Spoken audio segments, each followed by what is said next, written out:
guys? Zeenigami here, and let's go through the 60 stamina Rob Lucci raid boss on the Japanese version of One Piece Treasure Cruise. Rob Lucci, actually not that bad. We're going to be doing a double Zoro Sanji team. So we're going to be using Zoro Sanji.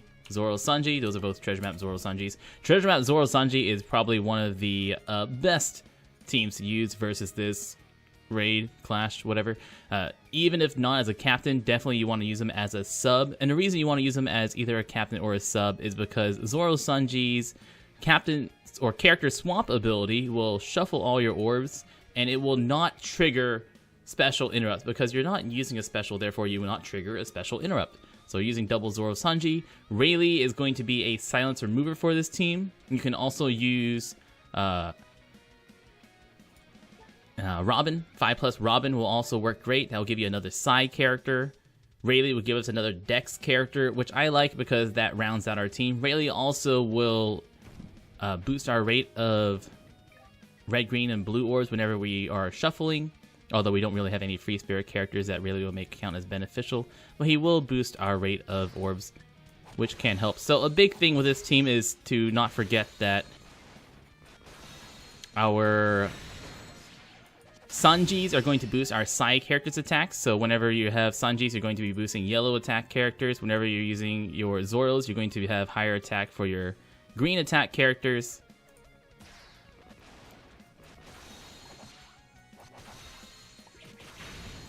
Take these out. And then every time you swap them, they do shuffle non-matching orbs for your green and yellow characters. Turtle here has 10 hit points, so we can stall a few turns on him. Next turn is going to be a lot of turtles and crabs, lobster stage. And we'll do this. Hogback here is a conditional attack booster. It works well with our Hancock delaying.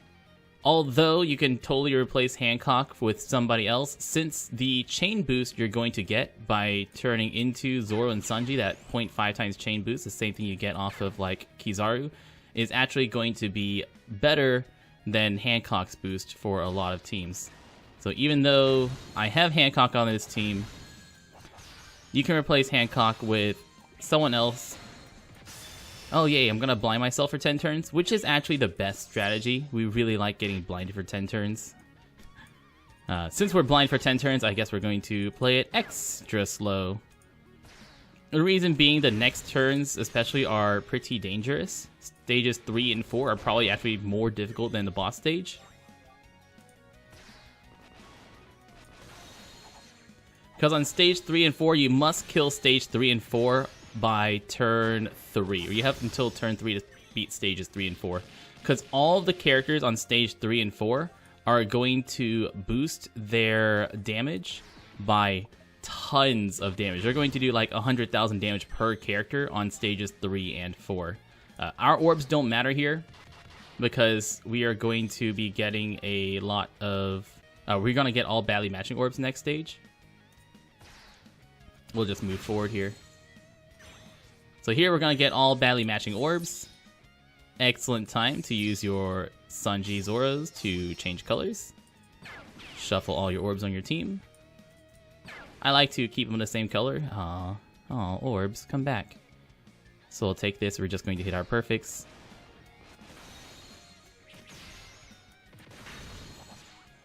We'll take out all the dudes on the outside in the first turn. Or a lot of dudes on the outside in the first turn. We'll get better orbs.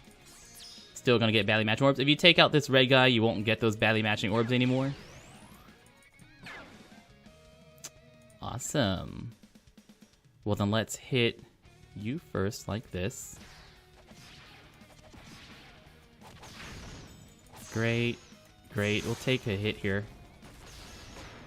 See, I'm just doing this to show off that enrage, that sweet enrage, right?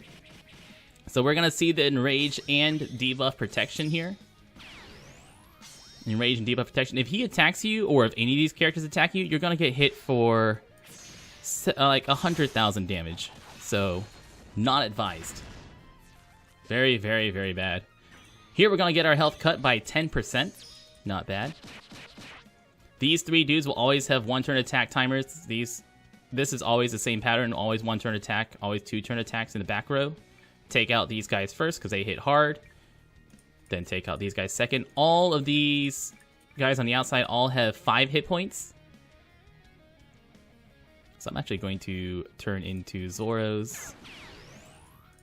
There we go, so I can get a green orb there. These 3 characters have at least 5 hit combos. Oh, nope, I lied. It's just those 2 with 5 hit combos. As soon as this blue guy dies, he's going to silence your entire team for 2 turns. 2 turn silence, which is why we have our Rayleigh, so we can get rid of that silence. We're going to make sure we're on green, so we want to make sure we're on Zoro whenever we get out of this turn, because we want to turn into Sanji, so that way we will be yellow for Rob Lucci and bursting. So on Rob Lucci is going to preemptively shuffle our orbs, give us all bomb and tandem orbs. He's going to enrage, which will mean he'll attack for 18,000 damage.